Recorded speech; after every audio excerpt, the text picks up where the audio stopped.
Ito ang latest update sa kaso ng mayor ng Bamban Tarlac na si Alice Goo nang di umano'y nasasangkot sa iligal na aktibidad sa ating bansa. Wala na kami pong communication. Blackout po. Yung mga telepono niya, tinatawagan po yata siya. Wala po, blackout na. Pati ng Facebook po, wala na po.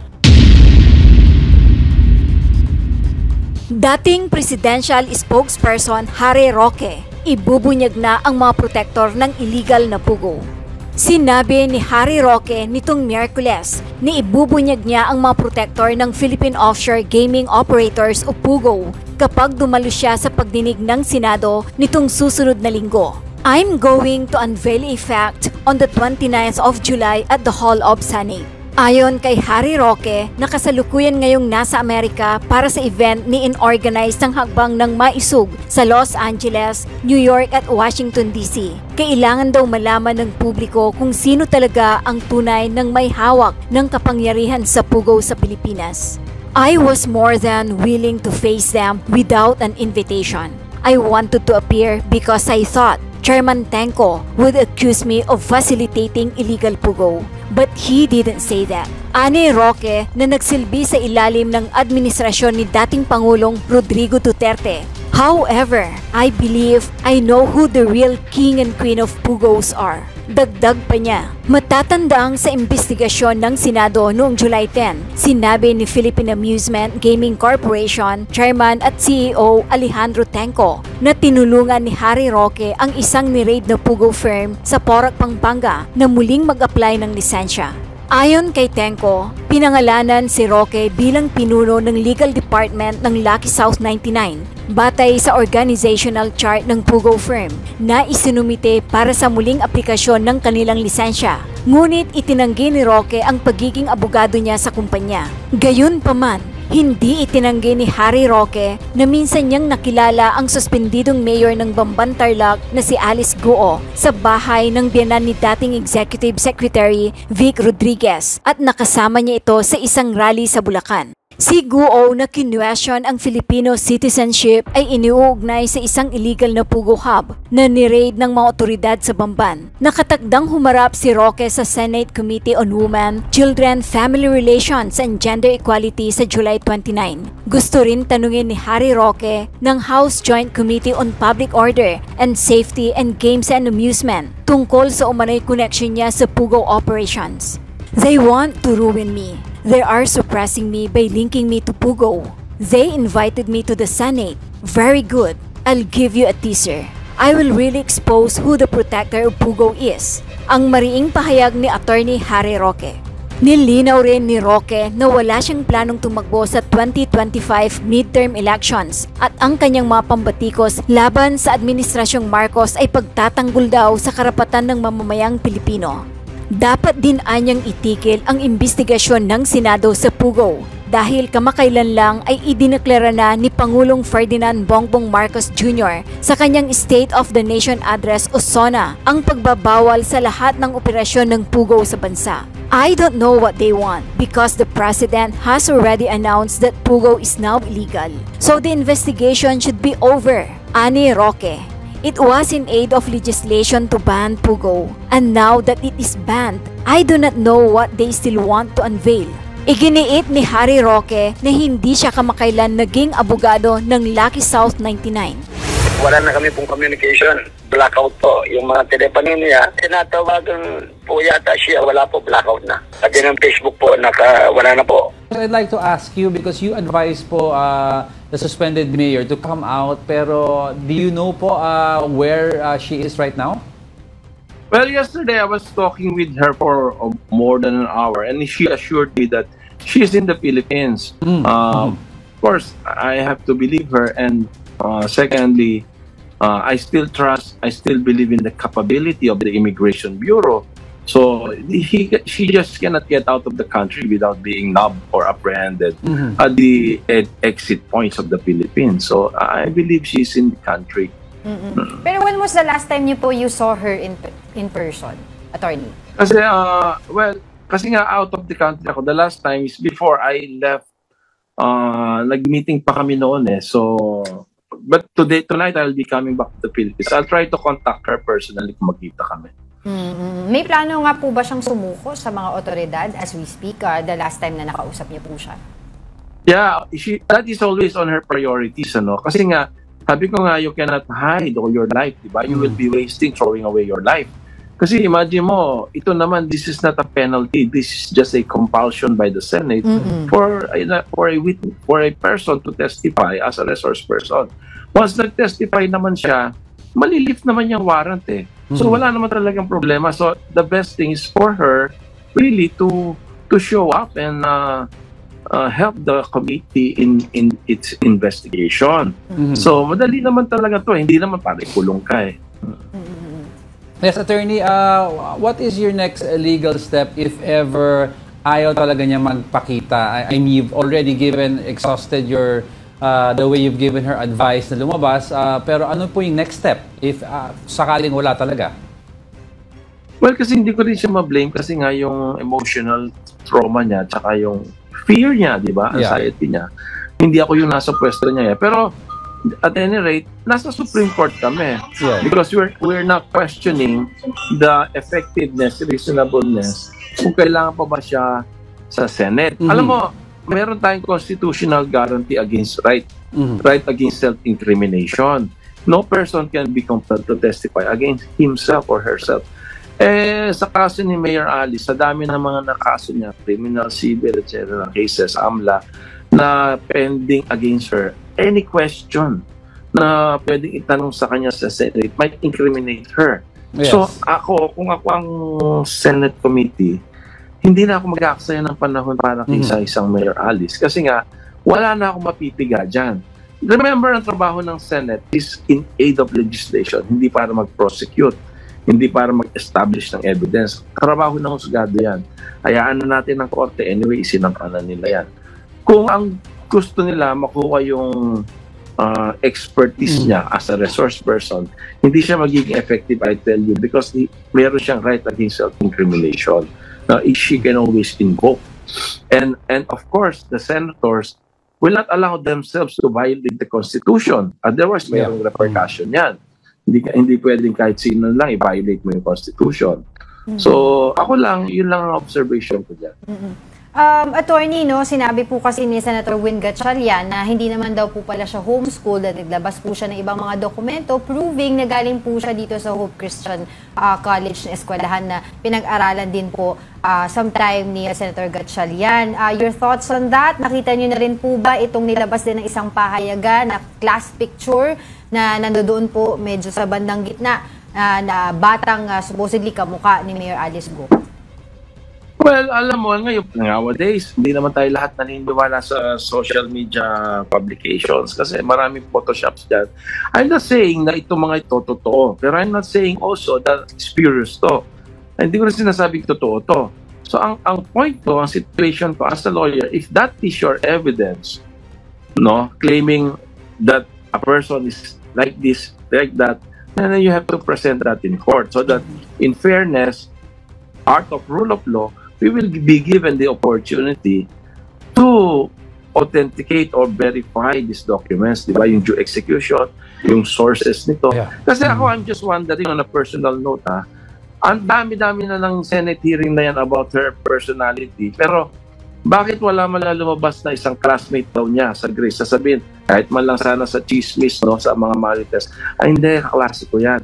Meron po, attorney, dun sa sa dyaryo po sa Manila Times, meron po silang in-interview pero anonymous po nagsasabi na kaklase nga daw po niya ito si Mayor Alice Go at that time hindi pa nga daw po siya marunong magtagalog. Yun na nga puro anonymous You can always fabricate these things Kasi sa ating rule of law, yung mga anonymous, meron tayong right to cross-examine the witnesses, i-confront kung sino man yung mga allegations na yan, kung sino mang nag-aakusa sa'yo, you will always have the opportunity na harapin mo sila, tanungin mo sila, i-cross-exam mo sila, and then the court will say, totoo, credible to. That is the only time na pwede mong sabihin ng isang tao, conclusion na ganito pala talaga. Kasi nga meron na tayo. In essence, attorney, just to be clear lang po, no, in essence, sinasabi niyo po itong mga dokumento na nailabas against sa suspended Mayor Alice Go, may possibility na fake po, specifically itong mga sa school documents? May possibility na genuine yan. May possibility na spurious yan. What I'm saying is, let them bring those documents before the proper forum so that we will be given the opportunity to authenticate, verify, determine the sources of these documents. Then only the court will say to us na ito pala genuine, ito pala spurious, not us, hindi tayo. So, on my part, I cannot comment kung ano yan, kung anong standing ng mga dokumento na yan. What I'm trying to say, wag natin niya ilabas sa public because there is a trial by publicity to the detriment of any accused. Kasi sa mata ng publiko, hindi naman natin masisi dahil yan ang pinapakain ng social media at saka lahat. Guilty na. Ang hirap kasing labanan ang isang public opinion kung masyado na yung propaganda laban sa innocence ng isang accused. Yan, so Attorney, I'd also like to take this opportunity po to ask how the suspended mayor is. And kasi sa mga pahayagan these last few days, of course, it's been highlighted na medyong yung mental stress na dinadaanan niya, and apparently also supposedly may mga doctors daw na ayaw mag-attest to this because takot sila na may balingan sila ng ibang mga politiko. Your thoughts po on this, and yung about also yung mga doctors, may plano po ba tayong kasuhan sila, yung mga ayaw magbigay ng medical certificate? Alam mo, totoo yan. Kaya lang sa ngayon, bakit mo kakasuhan yung doktor? Dapat mas kasuhan natin yung mga nag-breach ng privacy niya eh. Yung privacy life niya, yung mga AMLA reports na lumalabas, birth certificates, school records, kung ano man yung mga yan, these are protected by the Data Privacy Act. These are yung mga bank secrecy law. Kung meron tayong didemanda, sila yon, hindi yung doktor, di ba? Pero right now, nasa defense mode si Mayor Alice. So, wala naman siguro tayong doon. Wala naman tayong issue about the medical practitioners. Pero attorney, how confident po kayo yung inyong kampo na ma-overcome po itong issue na to ni suspended Mayor Alice Go? Ako, well, sabihin nila mayabang tayo, no? Pero ako, I'm really confident na on legal point of view, malalampasan ito. Kasi una-una yung unang allegation sa kanya, illegal pogo. Wala man illegal pogo. Una-una may license ng PAGCOR. Human trafficking, wala naman siyang control doon. Wala naman siyang participation doon sa operation ng pogo. Paano siya na-involve sa human trafficking kung meron man, di ba? Pangatlo, lessor lang sila eh. As yung dating company niya, yung Baupo Land Developer, lessor lang yun. Hindi naman pogo operator yun. So, hindi ko nakikita, sa AMLA naman, lalo namang madaling sagutin yan kasi nga alam mo sa AMLA ang problema. Hindi ko pa nakikita yung mga documents sa AMLA pero in my previous cases na hinandle ko, ang ginagawa kasi ng bangko, niro-roll over nila yung mga time deposit. May deposit ka 10 million. After 1 month, iro-roll over nila yon another 10 million something, pati interest. Ibang accounts yun, ibang bank accounts yun. Pagkatapos, i-roll over na naman. Alam mo, 10 million mo after 2 or 3 years, billion na yan eh. Pero sa totoo lang, 10 million pa rin yun. Sa records lang nagbabago. Sa record lang, kasi nga niro-roll over ibang accounts. Kaya pag sinama mo lahat ng accounts, tapos inad mo, 10 million plus 10 million 200 plus 20 million plus gano'n. Ano na? Ang laki na. Billion na. Compounded na lahat. So yan, base yan sa mga na-handle natin mga AMLA cases. I'm not saying na ganito rin situation ni Mayor Alice na wala pa tayong pagkakataon makompront yung mga evidence nila. Pero ako, almost certain na ganito rin yun. Kasi I'm talking with my client, wala siyang alam na billion transactions na yan. Wala siyang alam na ganyan. Oo. Attorney, alam niyo po ba kung sino kasama ngayon ni Mayor Alice Go? Well, una, hindi ko tinatanong yan kasi kung halimbawa lang nagtatago siya, hindi ko kasi, marami na rin tayong na-handle ng mga clients na ganyan. Hindi ko inaalam yan for security reasons. Number one, paano kung mahuli siya doon o makita siya, makalaban niya doon at sinabihan niya ako, di ako ngayon ang primary ang primary suspect niya na nag-leak o nagsuplong sa kanya mga kalaban, di ba? I don't ask wherever they are. Attorney, diba? Unless they tell me. Diba? Opo. Pero nagtatanong po kasi yung karamihan, nasaan daw po ang tatay ni Alice Go in all of this, diba? In the middle of all of this. Nasa China yung tatay niya. Nakakausap naman po niya ang kanyang tatay. Sabi niya, nakakausap naman niya. Ano Pero daw po syempre, sinasabi ng tatay niya sa kanya? As a foreigner, bakit mo pipiliin pumunta sa isang bansa na at this moment ay very hostile sa'yo? Diba? Hindi mo pwedeng alam kung ano pwedeng baka ma-detain siya or what, ma-apprehend. For a foreigner to visit a country knowing that you has a hostile personality, it will not be wise for you to do that. Una po sa lahat, si Mayor Guo po ba a-attend na sa Senate hearing ngayong may utos na pong ipaaresto siya? Well, actually, yun ang matagal ko na-advise sa kanya. Lagi ko naman nire-remind siya kasi may consequence nga. Kung hindi ka maka-attend ng hearing, yun na nga, mawawaran siya. Ang problema nga kasi, laging sinasabi niya sa akin, yung kanyang physical, emotional conditions. Hindi niya, kasi sobra kasi siya traumatized dito sa mga Senate hearing. Hindi Kaya po ba, pagka ganyan, hindi po ba napatingin na sa doktor, napamedical na siya? well, hindi naman yan kasi isang araw lang yan. Kasi yung stress, lalo ngayon, lalong lumalala, di ba? Kasi ang dami na naman mga bagong events ang detrimental sa kanya, like in-issue ka ng warrant, in-expose ka sa public about your AMLA accounts. Yung stress level di man bumababa, lalong lumalala sa mga ginagawa sa kanya sa public. So in other words, takot na po siyang humarap. Most likely ganun ang personal paniniwala ko dyan. Yung mga observations. Because of recent development. Lalo siyang na-trauma, lalo siyang nag-worry, nag-alala o natakot. So, in other words din po ba, ay hindi pa siya medically cleared para humarap sa isang pagdinig katulad ng Senate hearing na ito? Yung sinasabi mo medical clearance, siyempre medical practitioner magsasabi niya. Pero siya, on her when you own, talk to her, attorney? Hindi, yun na nga, sabi niya, natatakot talaga siya. Tsaka traumatized siya sa Senate investigation. Lalong lumalala yung kanyang anxiety attack, yung kanyang emotional problems sa recent developments na nangyayari sa kanya. I understand, nakausap niyo po siya, no? Pero nabanggit po ba niya kung nasaan siya? Alam niyo po ba kung nasaan siya? At kailan niyo siya huling nakausap, attorney? Kausap ko siya kahapon, pero hindi ko alam kung saan siya. Pero 100% nasa Pilipinas siya. Yan ang sinabi niya sa akin. Binanggit niyo rin po kanina na lagi niyo po siyang sinasabihan, no, na mas mainam na humarap muna sa Senate hearing. Lalo na po ngayon, hanggat hindi pa inilalabas yung ng Korte Suprema, yung TRO na hinihiling po ninyo.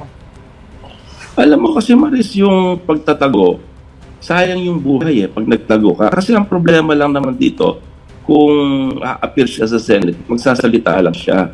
And then kung tapos na siyang questioning, wala nang arrest order, wala na. Pwede na siyang umuwi. Ang problema nga lang kasi, ang worry ko lang, well, on the legal point of view, dahil sa dami ng pinahid nilang kaso laban sa kanya, criminal, civil, yung right against self-incrimination, masyado nang apektado yan. Kasi hindi na siya magiging effective resource person. Kasi tandaan mo, kaya siya inaresto, hindi naman dahil accused siya. Dahil resource person siya na hindi sumipot sa hearing. So in other... ano pa ngayon, okay, go ahead, sir. Ano pa ngayon ang effectivity niya, effectiveness niya kung hindi siya pwede magsalita? Dahil may constitutional right siya against self-incrimination. Yun lang worry ko dun . So in other words po, yung sinasabi po ninyo ngayon na hindi na siya magiging effective na resource speaker because of what she's feeling, no? Talagang siya traumatized. It will outweigh yung mga legal implications naman for not attending the Senate hearing?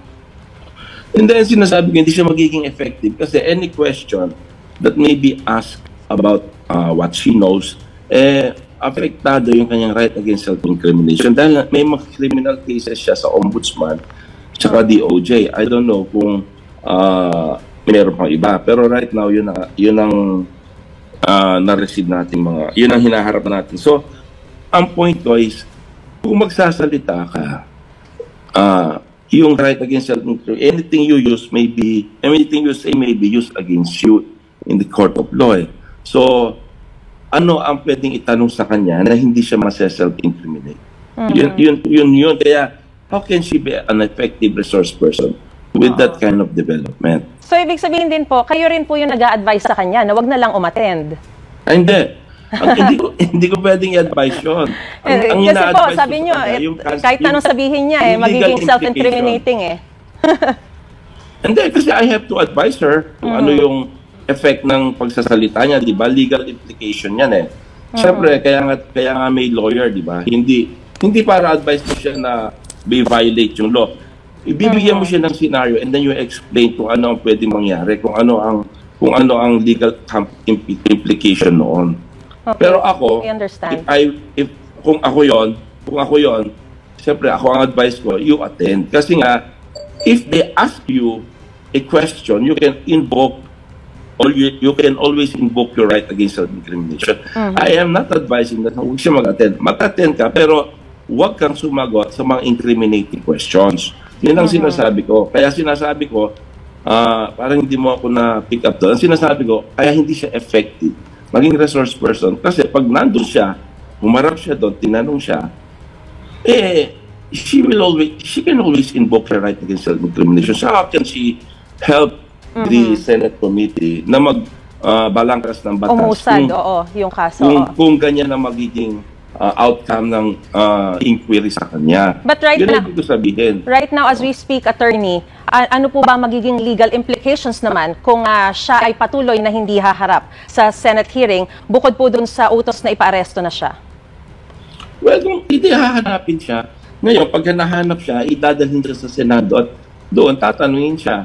Ang problema nga lang, kung tatanungin siya, yun na nga.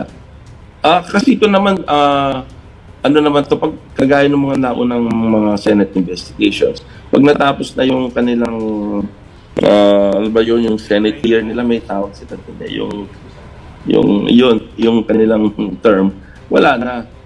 May tawag sila doon yung basta pagtapos na yung kagaya nila Senator Gordon, tapos na yung investigation nila, wala na rin yung Visayas warrant na yun. Attorney, once and for all, nandito pa ba sa Pilipinas si Mayor Go? Oo naman. Siyempre, ba't naman hindi ko paniniwalaan 100% assurance naman. Tsaka, well, sabi nga niya sa akin, paano naman siya makakalabas ng Pilipinas? May lookout order siya, tsaka ang higpit ng mga airports natin. Alright. Ayoko namang insultuhin. Kumusta na po si Mayor Alice Attorney David? Well, siyempre, hindi siya okay. Sa dami naman ng mga hinaharap niya ngayon. Lalo dumadami yan. Madami. Oo nga.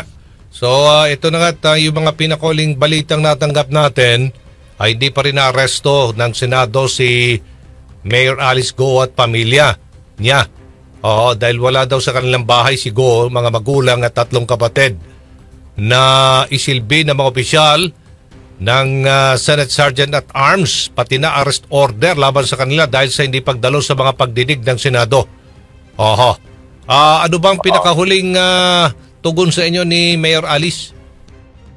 Well, kahapon kino-convince ko siya na kung pwede i-observe niya yung rule of law, di ba? Kasi hindi ka man pwedeng magtago na pangmatagalan. Sayang naman yung buhay ng isang tao kung nagtatago ka lang, di ba? Anong klaseng buhay? Di ba?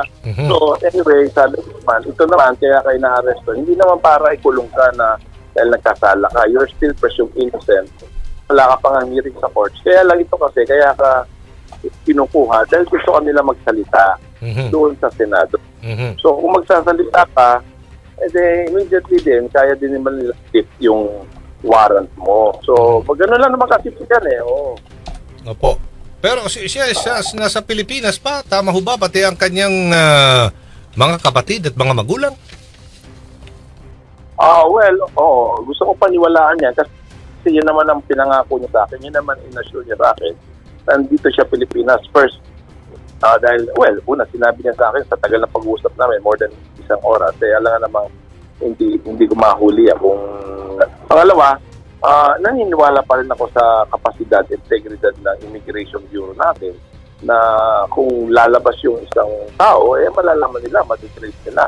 In fact, ang dami nga nila ng di ba, na intercept sa mga airports natin. So, I'm sure, kaya nila yan kung... Opo. So, pero willing ho siyang pumunta sa mga pagdinig na ginagawa po dyan sa Senado in aid of legislation?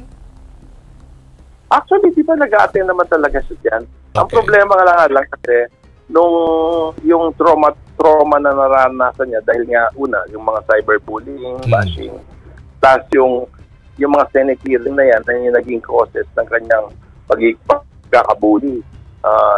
Yung ginagamit yung kanyang mga sagot sa pag-attack sa kanya sa social media. Plus, kita mo naman yung ginagawa sa kanya sa Senate, sinisigawan ka bilang isang mayor, parang degrading naman yun. Ano bang, ito na nga may move ngayon ang Solicitor General na i-cancel na ang kanyang birth certificate. Pati na po yata itong co-warranto proceedings isusulong na rin abogado ng pamalaan. Ano naman po ang masasabi po niyo dito, Attorney David, dahil naglipa na nga ito ba nga issue ng mga peking Pilipino? In fact, sa Davao, meron pong nadiskubre doon na inaabuso talaga itong mga pag-apply ng birth certificate, authentic lumabas Nakakuha sila ng mga authentic birth certificate pero questionable ang kanilang pagkakakilanlan, mga Chinese nationals pa ito, Attorney David. At iniug na ito kay Mayor Alice Guo. Wala naman, malayo naman ang connection niya. Una-una, yun, sabi mo nga, hindi marunong Tagalog. Si Mayor, nakatalas ng Tagalog. Plus, yung sinasabi niyo mo, ngayon lang yan late registration. Si Mayor, 19 years old, that was more than, ilang taon na yun, more than 20. Diba? So, wala namang connection yun. Plus, yun nga, sa mga findings nila, in fact, sa AMLA findings nila, kahit di ko pa officially na-receive, may mga 2010, 20-something 90s na transactions na sila doon. In other words, at least doon lang sa mga dokumento nila, more than 25 years na si Mayor, hindi na walang connection yun yung mga bagong development na yan sa Davao, kung ano man yung mga yun. Opo, ano naman ang kanyang ang kanyang saloobin dito sa pag-freeze na kanyang mga asset? Oo. Well, siyempre, una-una, confidential yan, di ba? Kahit pa sabihin mong government official ka siya, confidential yan. At saka, hindi ko maintindihan. Siyempre, lalabanan natin yan, pero una, wala pa naman kaming natatanggap kahit anong summons o dokumento galing sa Court of Appeals. So, ang hirap mag-comment. Pero, yan, alam mo na bakit kailangan i-publicize yan. Alam mo publicity lang yan Kasi, una-una, yung sinasabi ng billions of account. Alam mo, ang nangyayari kasi, Aljo, base sa experience natin sa mga previous cases natin, halimbawa, meron kang 5 milyon, 10 milyon, naka-time deposit yun ng isang buwan. I-automatic yun, i-roll over yun may interest. At magiging 20 milyon na yung deposit mo. Pero sa totoo lang, 10 milyon pa rin yun. So after 3 months, magiging 40 milyon na yun. After 6 months, magiging 80 milyon na yun. So sa totoo lang, 10 milyon lang talaga yung pera mo doon. Pero base sa record ng bangko, dahil automatic rollover yan, compounding na yan, nagiging billion na yan.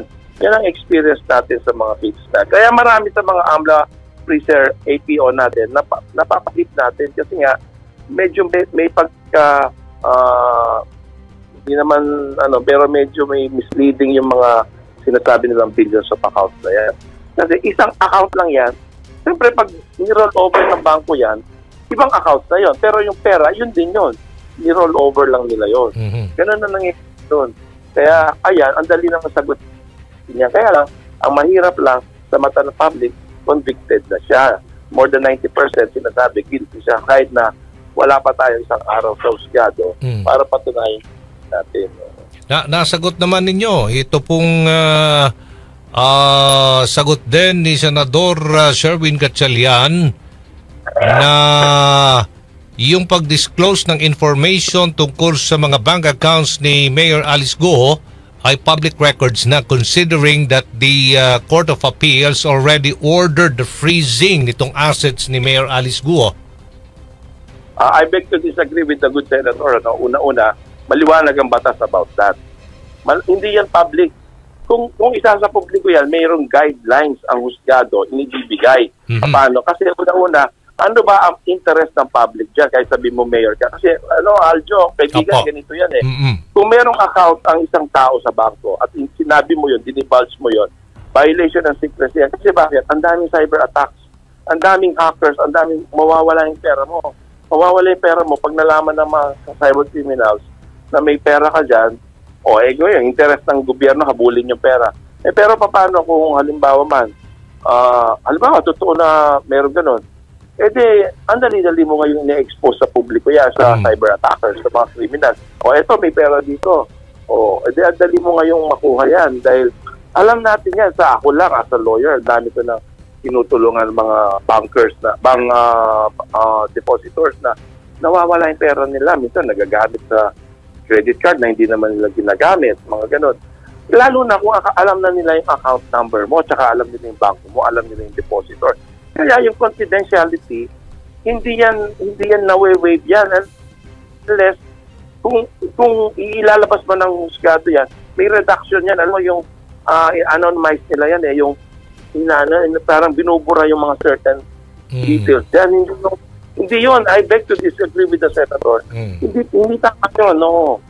At ganoon din na sinabi ni Senador Gatchalian na itong bilyong piso na nakitaan nga doon sa mga bank accounts ni Mayor Alice Guo flowed into 36 bank accounts, serve as a conduit daw sa pag-finance ng mga illegal na mga POGO o Philippine Offshore Gaming Operator dyan sa Bamban.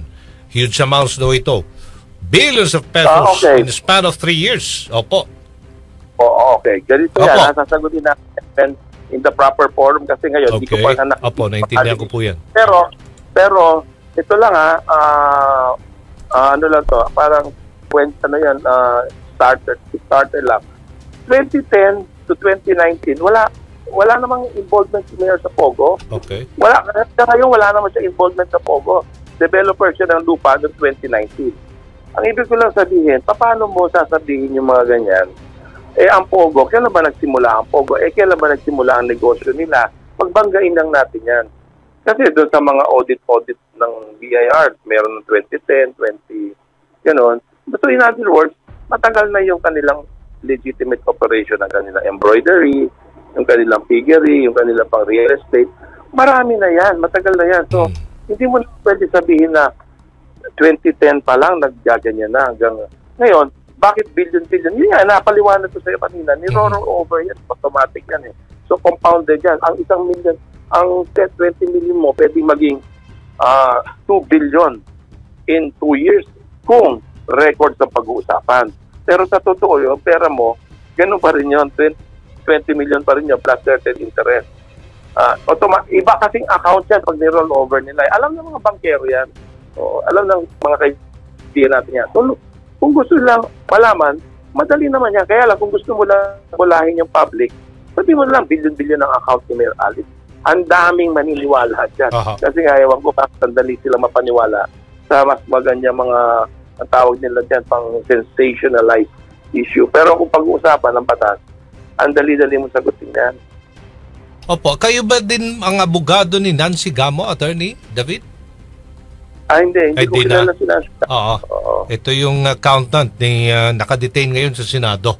So ito lang, paniwalag ni Senador Risa Ontiveros sa pag-issue ng arrest warrant o arrest order kay Mayor Alice Guo at 7 iba pa, sinasabi niya para i-uphold yung mandato ng Senado para bantayan ng well-being ng mga Pilipino.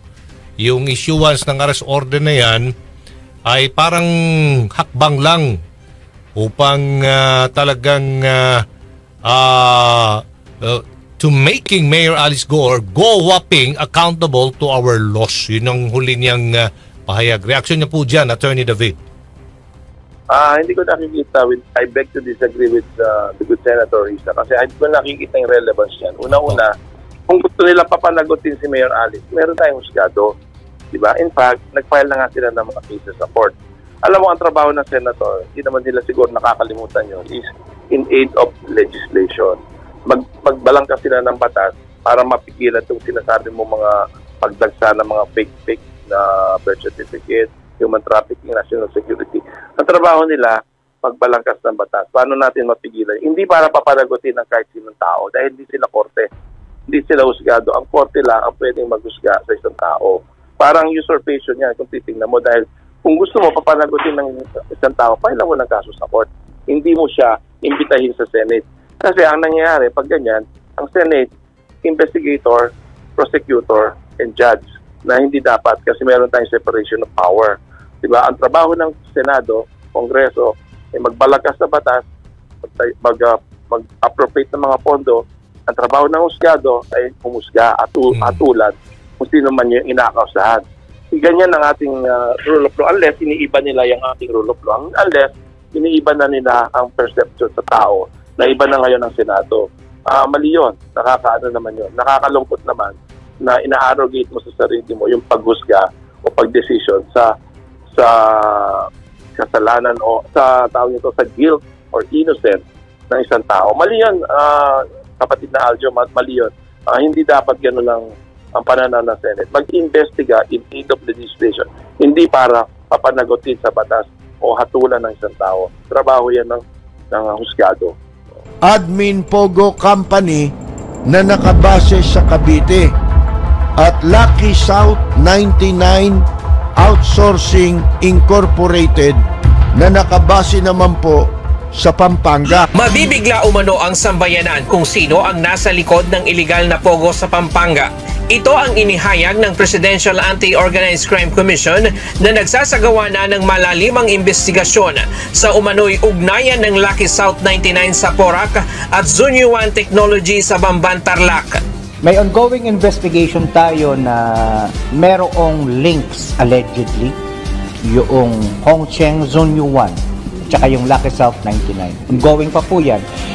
Itong mga susunod na mga araw ko siguro makikita natin kung sino nga ba ang tunay na may-ari sa likod nitong Lucky South 99. At mabibigla ho ang sambayan ng Pilipino kung sino nga ba talaga nasa likod. Tayo na. Bongo, musta ba? Musta si Michael Yang? Digong nyo, kumusta si advisor natin, Michael Yang? Ano sabi natin nung una? Magdadala yan ng malaking problema dito sa Pilipinas. Yung krimen dito nila gagawin sa Pilipinas. At kung ano-anong panukala ngayon ang sinasabi nitong mga taong ito. Halimbawa, yun daw mga nasagip nila di umano na mga dayuhan na nagtatrabaho sa Pogo na binihag o kinidnap nitong mga walang ya na sinasabing may kinalaman sa Pogo ni Michael Yang, yung economic advisor ni Digong nyo. Ha? Mga kaibigan, yung pala ang ayon sa investigasyon ng pulisya, ito palang mga nagtatrabahong inchik diyan sa mga Pogo, mga kaibigan, kapag ka nagpasya na sila'y lilipat na ng ibang trabaho, pagtatrabahuan. Ang ginagawa po, kinikidnap yan. O kaya, ay pinupuntahan yung pamilya sa China, papupuntahan nila para takutin at para pagbayarin. Pinatutubos pag kinidnap dito yung nagtatrabaho sa Pogo na gusto nang lumipat, gusto nang lumayas kay Michael Yang, kikidnapin at ipatutubos. Yan ang natuklasan dito sa Pogo. Alam nyo, may nagsabi sa akin hindi pa lumalabas itong balitang ito. Yan anyang si Michael Yang, merong mga dami yan na Pilipino na walang ginawa kung hindi bumili ng lupa. At maraming malalaking lupa sa Cavite o property ang nabili niyan para hindi matuntun yung pera. Pagkatapos, pag nabili na, ipabebenta para malabahan yung pera. Para hindi na matuntun na ito ay galing sa droga, galing sa kawalangyaan, mga kaibigan. Ano po? Yan ang sabi ng isang Philippine offshore gaming operator na merong kinalaman kay o nag-uugnay kay Michael Yang, itong dating economic advisor ni Digongyo, ang involved, sangkot sa sunod-sunod na kidnapping incidents. Ang nagsalita po dito ay si Colonel Rodolfo Castil. Ang anti-kidnapping group chief o hepe ng anti-kidnapping group ng PNP, Colonel Rodolfo Castil Jr. Sinabi niya na itong Cavite-based o nakabase sa Cabiting Shonway Technology Company Limited, ang umano ay may kaugnayan sa 5 kidnapping incidents mula January hanggang September 2022. At sinabi niya na ang pulis o yung 5 nasagip ng pulis ay meron ding kaugnayan sa LY Ground Admin Pogo Company na nakabase sa Cavite at Lucky South 99 Outsourcing Incorporated na nakabase naman po sa Pampanga. Alam nyo, delikado yan sa ekonomiya natin. Yung mga nangyayaring yan at yung presence ng Pogo dito sa Pilipinas. At dahil sa mga nadidiscovering krimen, ang mapipinsala po niyan ay ang ekonomiya ng Pilipinas. Bakit? Matatakot po yung mga legitimate o lehitimong business investors na mamuhunan dito sa Pilipinas. Dahil baka isang araw sila na mabiktima niyan. Kung ikaw, investor, hindi ka mamumuhunan sa isang bansa na masama ang peace and order. Hindi ba? Bakit ka mamumuhunan sa isang bansa na mapanganib ang peace and order, mga kaibigan? Hindi ka mamumuhunan. Ang masama pa niyan, baka sila pa mabiktima niyan. Kaya delikado yan mga kaibigan, yung Pogo na yan dapat palayasin lahat dito yan Ito naman mga hinayupak na Pilipino rito, nasilaw sa pera ng Pogo. Ang daming pininsala niya ng mga kababayan nating nangungupahan. Sipin mo, alimbawa, ang upa mo 10,000. Dumating yung incheck, meron ba bakante? Wala merong upa Magkano upa? Magkano bayad nila? 10,000 yan, isang buwan. Maliit na kwarto.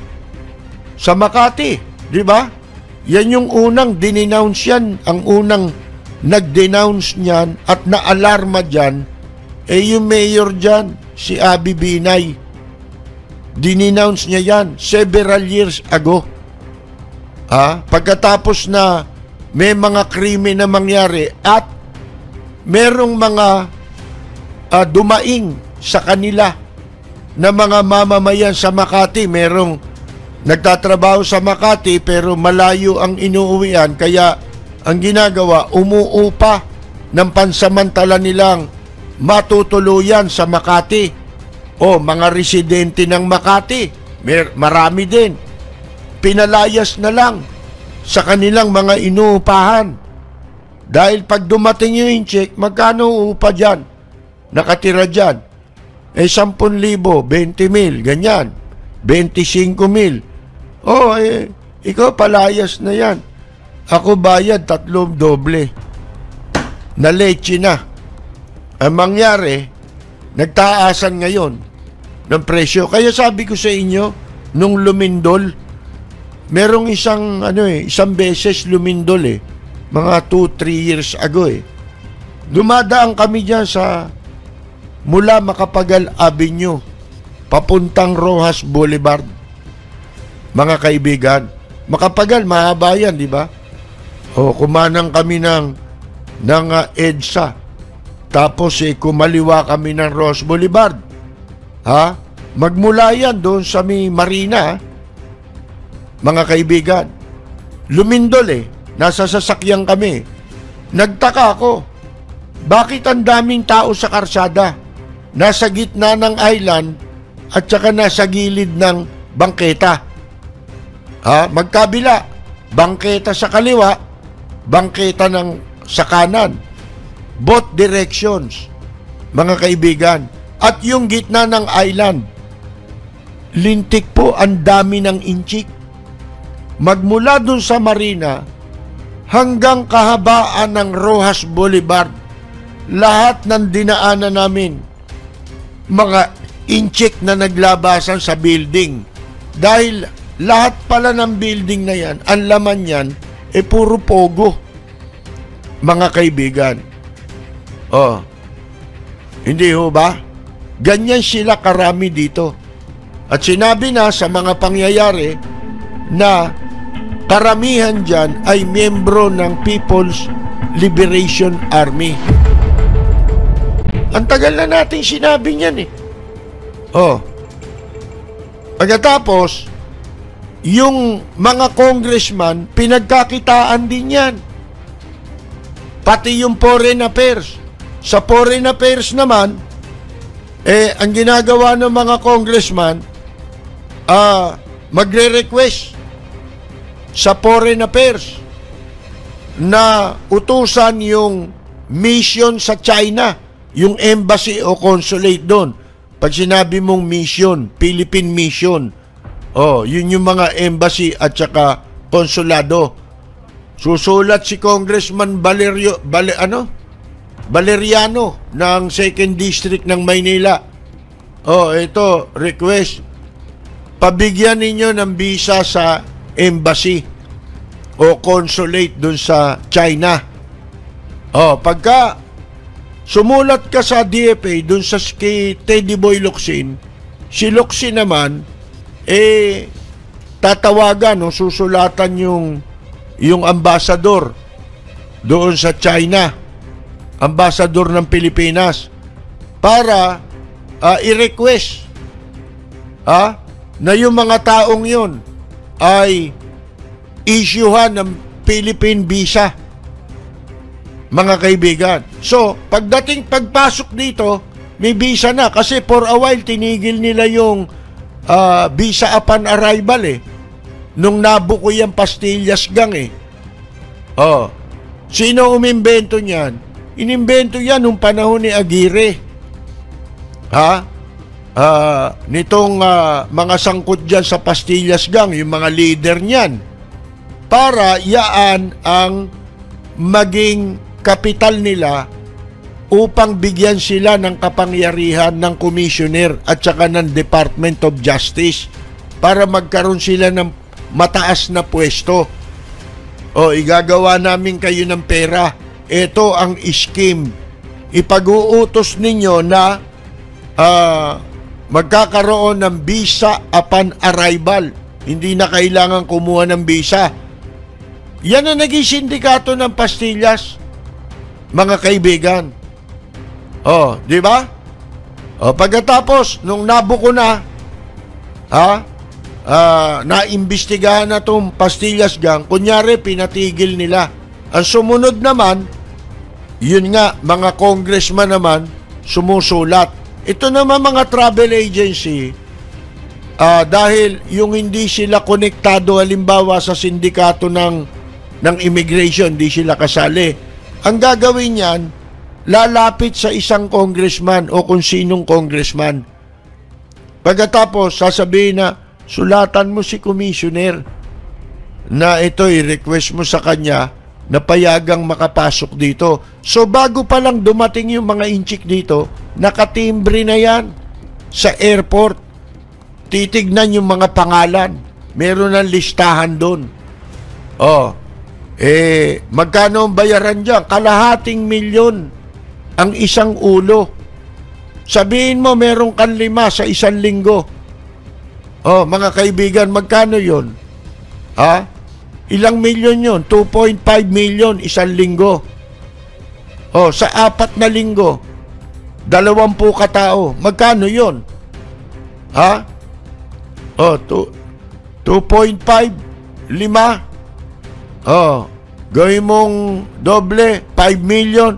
May 10 million ka sa isang buwan. Pirmahan lamang nung congressman, gumawa lang siya ng request. Tanongin ninyo kung di totoo. Yan ang modus nila. Yan ang binubulgar natin noon. Noon nandun tayo sa kabilang impilan, na ipinakiusap sa akin, itigil ko. Sabi ko, makukulong yung mga yan eh. Kakasuhan niya, kinasuhan nga eh. Parang yung sinabi natin, si Rodriguez, sisibakin yan. Yung resign, kunyari lang resign yun. May problema na tayong malaki. Kami noong pa namin sinasabi na ipatigil yung pogong yan. Bakit? Mali eh. Hindi tama eh. Wag na raw ipagpatuloy ang pogo. Dahil po sa ika nga ay idinudulot nito sa ating lipunan. At ang sabi naman ni Grace po, muli ring nanawagan si Senator Grace Poe na magkaroon na ng maayos na polisiya para tuluyan ang iban ang pogo sa bansa. Anya, hindi lamang nito mapapahinto ang mga iligal na gawain ng mga pogo, kundi para magamit din sa pangangailangan ng bansa ang milyong-milyong piso na ginagastos ng gobyerno sa kada operasyon laban sa mga pogo. Para sa senadora, malinaw na mas nakasasama imbes na makabuti ang pogo sa bansa. Naku po, Grace po. 6 na taon yan. Ba't ngayon mo lang binasag ang matagal na katahimikan laban dyan sa pogo? Nagmumukha kaming luko-luko ang mga taong bayan dahil alam naman nating illegal yan na ginagamitan lang ng kung ano-ano ang palusot, kinukumutan ng kung ano-ano mga kaibigan para gawin legal at i-justify ang kahayupan niyang pogo na buwisit na yan. Dapat hindi ka na nahimik sa loob ng 6 na taon. Ang problema sa inyo, para lang kayo may masabi na, ngayon nyo na lang ginagawa yan. Na dapat ang tama, noong umpisa pa lang, hindi na ninyo pinahintulutang mangyari yang mga krimen na yan. Ngayong malaganap na ang krimen at saka na lang kayo ulit nagsasalita. Bakit? Nakikipagkamutan sila ng likod eh. Doon sa kung sino nakaupo eh. Alam na pala nilang mali. Kailan pa nangyari yan? Hindi lang naman ngayon yan. Yung mga krimen nangyayari hanggang ngayon. Kung ano yung makakasira sa atin, walang katapat na halaga yun. Kasi pag sinabi mong, kumikita naman tayo dyan eh. Hindi ba? Paano yan? Yung mga kidnap or ransom, kung magbigay na rin sa gobyerno ng buwis, papayagan na rin natin. Di ba? Ang higpit nyo sa mga pumapasadang prostitute, mga kaibigan. Pero ang luwag nyo sa pogo na gumagahasa sa ating bansa. Ang luwag nyo sa mga dayuhan na nagnanakaw ng pera natin kasabwat ang mga opisyal sa gobyerno katulad ng Parmali. At saka iba't iba pang transaksyon sa gobyerno, lalo na noong nakaraang administrasyon. Alam naman ninyo yung naging mga karumal-dumal na nangyari sa nakaraang administrasyon, di ba? Yung nagpatayan dyan sa Makati na mga inchik, binaril niya yung kapwa niya inchik, pagkatapos ng krimen, nakuha dun yung ID. Kaya natunton yung inchik, pero wala nangyari. Naiwan yung ID. Alam niyo ba kung anong ID? People's Liberation Army. Isipin mo, mga inchik ito may baril. Saan galing ang baril? Alam nga namang, nung dumating sa airport yung mga yan, may dala pang baril. Galing sa otoridad yan. Yung mga baril na yan. Kung hindi man direktamente sa mga otoridad galing yung baril nila, doon sa nagpapasok ng inchik dito, yung sponsor ng mga inchik dito sa Pilipinas, ng Pogo, mga kaibigan, yan ang nagpo-provide marahil ng baril sa kanila.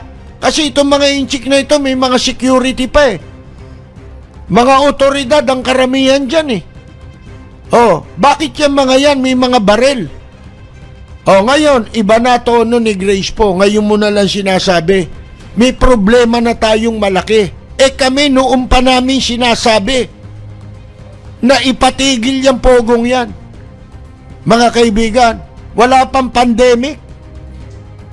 Nung buksan nila yung visa upon arrival na yan, ay binabatikos na natin. Bakit? Mali Hindi tama ibig nyo sabihin, ngayon nyo lang alam yan, mas marami kayong, mas malawak ang inyong network at resources para makarating sa inyo yan. Matagal na ninyong alam yan. Pero, mas minabuti ninyong isara ang bibig ninyo para hindi kayo mabangga nung nakaupo sa gobyerno. Yung ba trabaho ninyo? Manahimik kayo kapag para kayo makipagkamutan ng likod kung sino nakaupo? Para hindi kayo magbanggaan? Mga kaibigan, lalo na yung nakaraang administrasyon, ang paboritong kaaway nung babae. Minumura nung babae. Tamo si Dilima, pinakulong babae. Di ba? Si Vice President Robredo, minumura nila. Babae. Yan ang alam nila Paano sila nasa kapangyarihan? Mga kaibigan. So, alam nila ito. Kayo ba maniniwalang hindi nila, ngayon lang nila alam ito? Bakit ngayon kayo maaalarma? Ngayong malaki na ang perwisyo. Malaki na ang problema. Isipin mo, ang nagbibigay ng problema sa atin, mga dayuhang ito.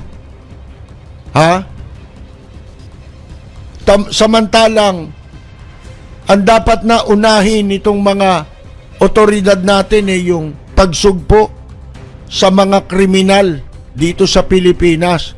Wala mga kaibigan Karamihan pa dyan, walang mga nangyari sa kaso, basta incheck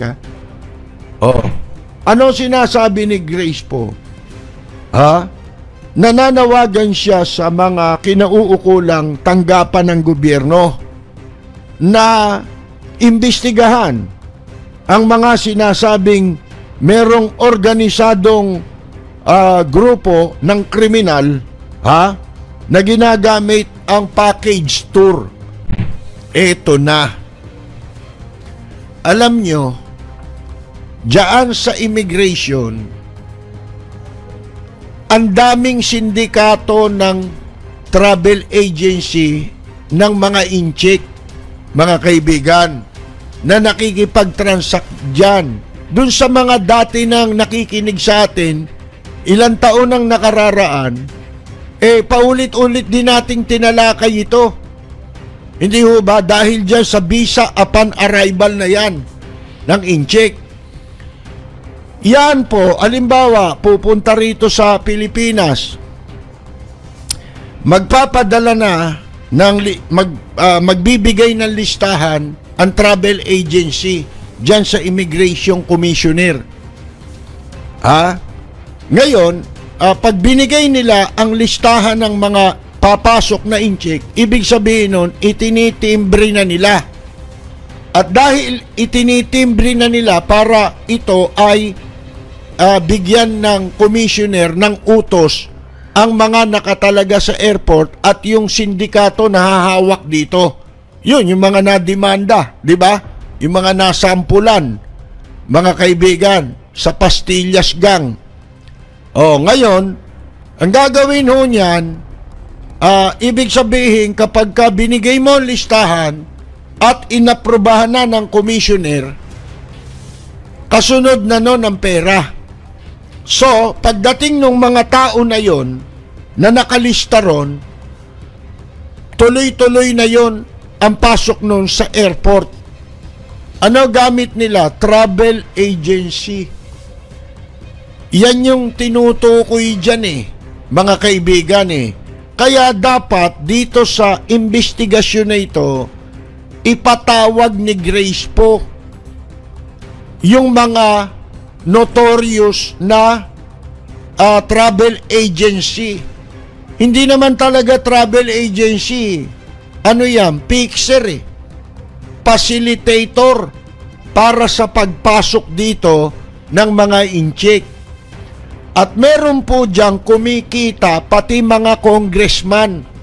Tanungin ninyo yan si Valeriano. May gumawa ng request yan para sa mga incheck nung nakaraang administrasyon. Magkano bayaran dyan? $250,000 kada isang incheck. Para sa visa upon arrival.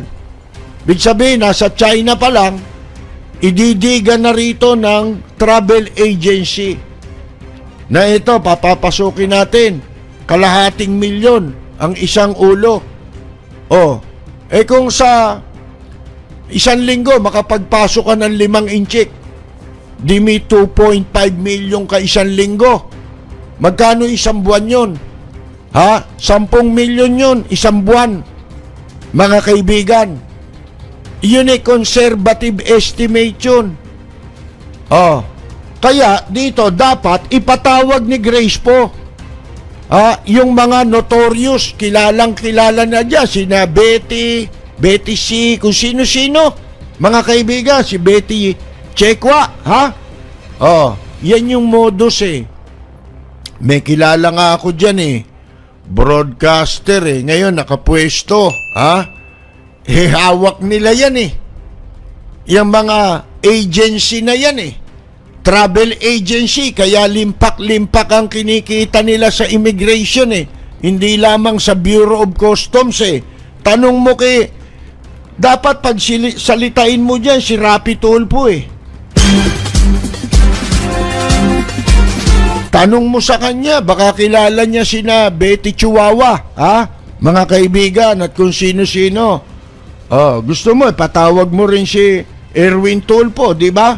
Para magkaalaman mga kaibigan matagal na yan matagal na naming binabanatan dito sa programa yan yung mga sindikato ng travel agency, palilitawin nila, group tour yan.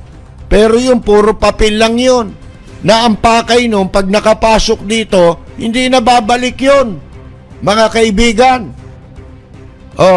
Sa dami niyan, paano nilang maiimbestigahan yan o matutunton kung nasa na itong mga inchik na ito, mga kaibigan. Nung panahon ni Marcos, natatandaan natin,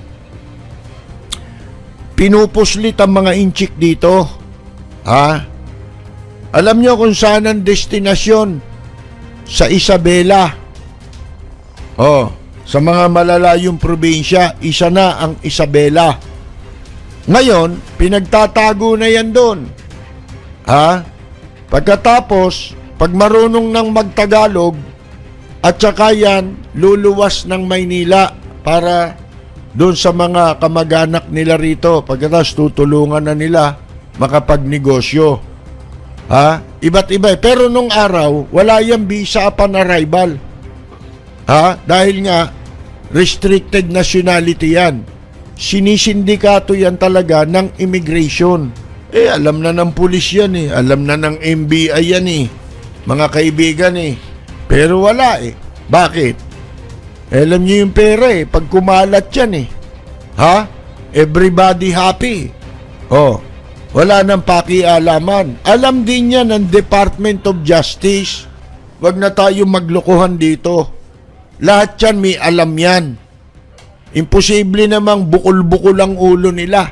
Kumikita yung sa baba, sila hindi kumikita. Ano tawag mo ron? Bay, magsuot kayo ng helmet para hindi kayo nabubukulan. Mag-subscribe at i-click ang notification bell para sa mga susunod na video updates. Maraming salamat po.